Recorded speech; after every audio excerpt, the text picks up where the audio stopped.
Authorities in McDonald County, Missouri capture 3 escaped inmates. More healthcare settings are mandating their employees get vaccinated. A House committee hears emotional testimony from officers who defended the Capitol during the January 6th attack. I'm Skyler Henry on Capitol Hill with the first-hand accounts as lawmakers look ahead to the next steps. The 4 states' most watched news starts now. 3 escapees from the McDonald County, Missouri jail are back in custody. This is KOAM News at 5.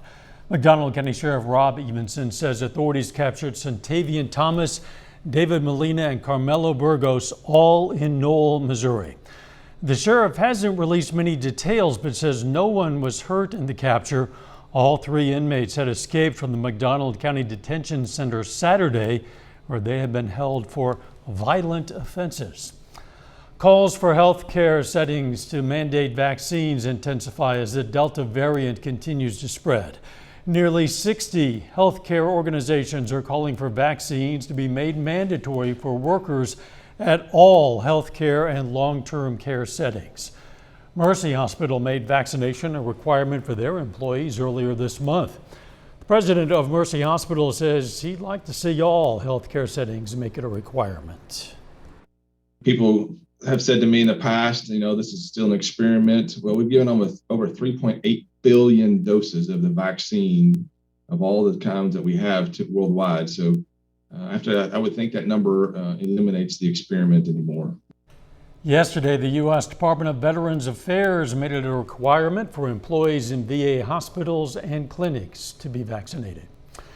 The CDC now says vaccinated people in COVID-19 hotspots, such as this entire viewing area, should return to wearing masks indoors. The CDC cites new information about the ability of the Delta variant to spread among vaccinated people and now recommends that even vaccinated people return to wearing masks indoors in parts of the U.S. where the coronavirus is surging. Joplin City officials say their online payment option for utility bills is now operational. Credit cards also can be used again for in-person payments. Those services were unavailable for a while because of a network security incident on city servers. The city says personal payment information was not compromised in the incident and that the investigation is ongoing. Doug Hetty, remains very hot out there.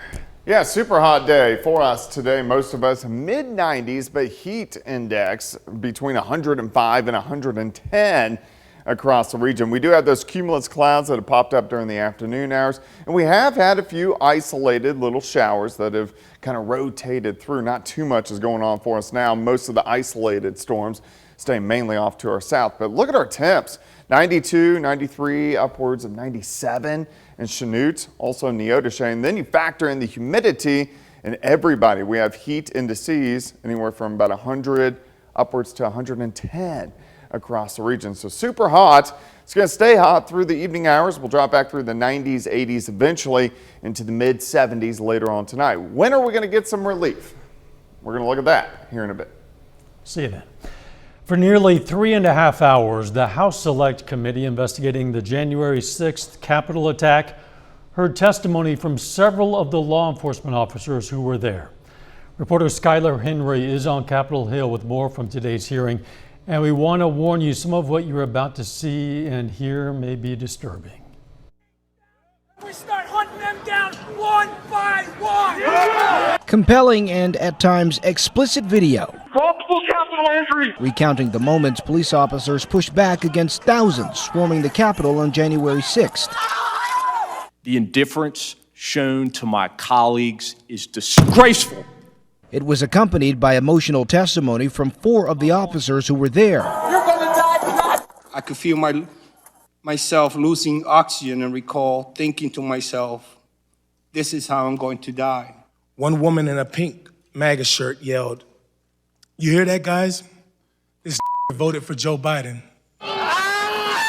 What's worth all of that pain? What was worth it? What were you fighting for that day? Democracy. The first hearing held by the House Select Committee. They're determined to not only get to the bottom of why and how the attack happened, but to make sure it doesn't happen again.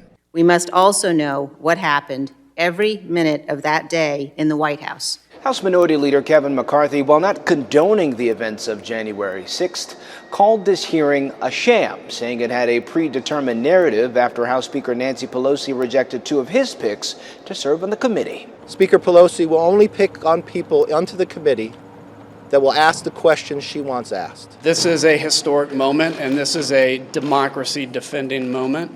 The Select Committee has yet to announce when its next hearing will be held and who they may call to testify. Skyler Henry, CBS News, Capitol Hill. CBS News has learned the Justice Department sent letters informing lawmakers that former Trump administration officials can be called on to testify before committees investigating the January 6th assault on our Capitol. The final victim of the Surfside, Florida building collapse has been identified, bringing the death toll to 98.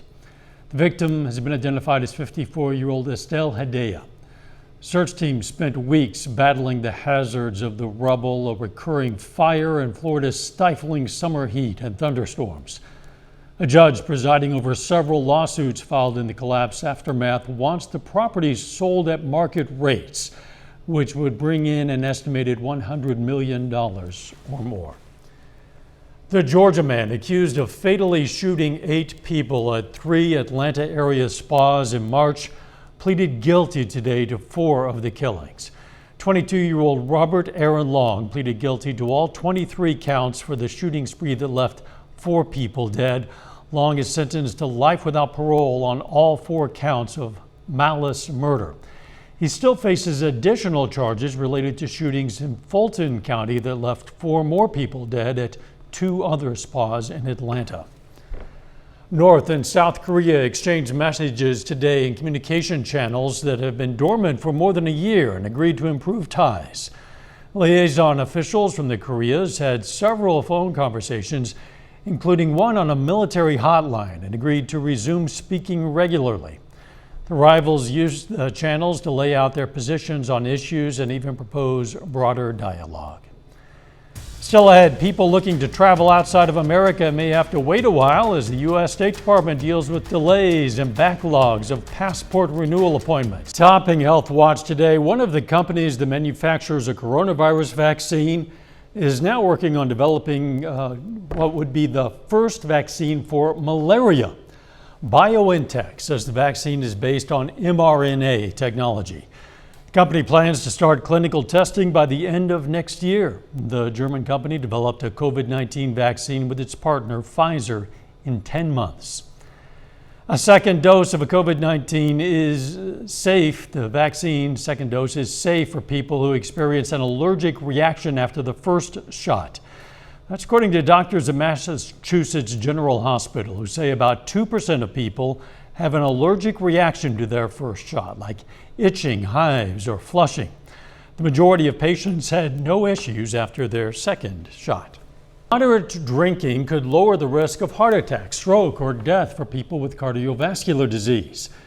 British researchers found drinking about 1 bottle of beer a day or a bottle of wine a week was associated with lower risk. Doctors stress patients who do not drink should not start to drink. And that is a look at today's health news. A little bit later, a local organization celebrates the anniversary of legislation that helps many of their clients. Plus, our temperatures are going to continue to heat up over the next few days. We're going to look at that coming up. Well, it turned out to be a very hot and very humid day for us today. Temperatures have been climbing once again. This is day number 5 that we've had temperatures above 90 degrees and the humidity on the high side. 91 last Friday, and then we've climbed up to about 95 for us today. Majority of the month, not bad, but at least over the past few days, it has been up there. So staying hot, staying humid, the danger times that you don't really want to be outside are from about 2 p.m. until about 6 p.m. That's the hottest stretch of the day. And if you do have to be outside, make sure you drink plenty of fluids. We are going to get some changes in here by the weekend, which is good. Of course, you can get my long-range forecast on my month-long blog. That is KOAM newsnow.com. But you can see everybody lower 90s on the Missouri and Arkansas side, then low to mid 90s, even upper 90s once you get out across our western counties and southeastern parts of Kansas. Then you factor in the humidity, you get the wonderful heat index, the way it actually feels. 101 in Lamar, 99 Cassville, 102 at Grand Lake, Pittsburgh, 107 in Parsons, feels like 108 in Neodesha, so it's definitely hot. We do have some cumulus clouds. We've had a few isolated little thunderstorms over the past couple hours, mainly in our southern counties. In Joplin, 92, winds are calm. It feels like 103. Relative humidity at 58%. We're going to slide back through the 90s, 80s, eventually into the mid 70s a little bit later on tonight. But we have the heat advisories in effect over the next couple days. Kansas, Oklahoma, Missouri, not in Arkansas, but excessive heat warnings once you get out into northeastern parts of Oklahoma. And you can see a few little random spotty little guys that popped up over the past couple hours. Quick little shower, but that is really just about it. And most of these have been dying down. Still, we could get an isolated shower or two as we go through the rest of the evening. Most of the rain staying to our south. We're mainly just kind of dominated by this huge dome, a high pressure, which is going to sit on us over the next several days, keeping us hot and mainly dry as we go through the rest of the week. All right, for us tonight, mid 70s, partly cloudy skies, heat up again tomorrow. Most of us mid, if not even upper 90s. We'll start at 74, 91 by noon, high temp right around 96. South winds are going to be very light at about 5 miles per hour. Tomorrow night, we clear out, we drop back mid 70s again, then we do it again on Thursday. We heat right back up into the mid 90s for highs. Plus our heat indices are going to be up there. Heat index about 105 to 110 for us tomorrow. On Thursday about 105 to 110 once again. We do start to get some changes in here late in the week. So by Friday we'll start to get them thunderstorms mainly to our north, but these are going to try to sneak in late Saturday into Sunday, and this is actually going to cool us down quite a bit. By the time we head into early next week, we just have several days of the heat to go. So we'll continue with alert days with the heat advisories in effect all the way into the weekend. High temps right around 96. And then look at this, 84 on Friday, 85 on Tuesday, overnight lows into lower 60s. So a pretty big switch by early next week. Yeah, cooler, and bring on the thunderstorms. Yeah, I hope we get we'll need some. it. Thanks, Doug. The Skill Resource Center in Parsons, Kansas today honored the lives of people with disabilities through a celebration of the 31st anniversary of the Americans with Disabilities Act. Skill is an organization that helps people with disabilities. The event was drive-through style. Attendees were treated to a free meal, music, prizes, and had the opportunity to get vaccinated against COVID-19. I feel so blessed because I get to get up every day and go to work and do something I love and maybe make a difference in somebody's life. And I just think, I couldn't be asked for a better job. I mean, who gets to wake up and go, hey, today I'm going to go save this much of the world, but I get to do it. And, I do. People who got vaccinated at the event were entered into a drawing for a $200 prize. Coming up, scammers are causing delays for passport appointments at the U.S. State Department. First, though, we honor a local veteran. Jack Summers served in the U.S. Army from 1954 to 57. His hometown, Nevada, Missouri, and we salute Private First Class Jack Summers, a four-state hero. Topping today's Consumer Watch, overseas travel restrictions will remain in place amid the spread of the Delta variant. The Biden administration says it has no plans to lift restrictions on travel from the UK and more than 24 other countries. The U.S. currently bars entry for most non-U.S. citizens who have traveled to countries like Brazil, China, and India in the past 14 days. UPS is out with its quarterly report card and posted better than expected results. The shipping giant says it earned $2.68 billion and revenue topped $23 billion. UPS benefited from consumers continuing to choose online shopping. Healthcare deliveries, including vaccine shipments, also helped its bottom line. A warning for summer travelers: if you're in a rush for a new passport, you might be out of luck. Scammers forced the State Department to shut down its online bookings for urgent appointments.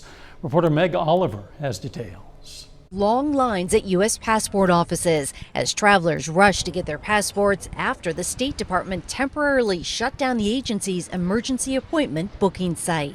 This is my one and only chance. My flight's in 2 days. The State Department says third-party actors are using bots to book all available online appointments. Some are selling them for as high as $3,000 to applicants with urgent travel needs. I am freaking out. Kelsey and Heston Rankin applied for passports in May, but only one has arrived. Their non-refundable flight to Mexico leaves in 2 weeks. I call every day to try and get an answer to get the same runaround that, oh, we can only push it a week before your travel. A week before your travel is kind of cutting it very close. In the last 2 years, the couple suffered the heartbreaking loss of a stillborn and 2 miscarriages. We just need to get a break, get a mental reset, celebrate our anniversary. The State Department admits they have a staffing issue, and they're scrambling to complete an extraordinary backlog of passport applications. The current wait time for a passport is up to 18 weeks. During the pandemic, they sent their people home. And right now we're at over 1.6 million passports in backlog that they can't process. How much will you lose if your passport doesn't arrive on time? A little over $3,000. Kelsey says her passport is expected to arrive the day before her flight. Appointments are extremely limited at offices like this one here in New York, but they are trying to prioritize for life or death emergencies. Meg Oliver, CBS News, New York. While routine service to get or renew a passport will take up to 18 weeks, the State Department does offer an expedited service option estimated to take 12 weeks at a cost of $60. Final check of the forecast next.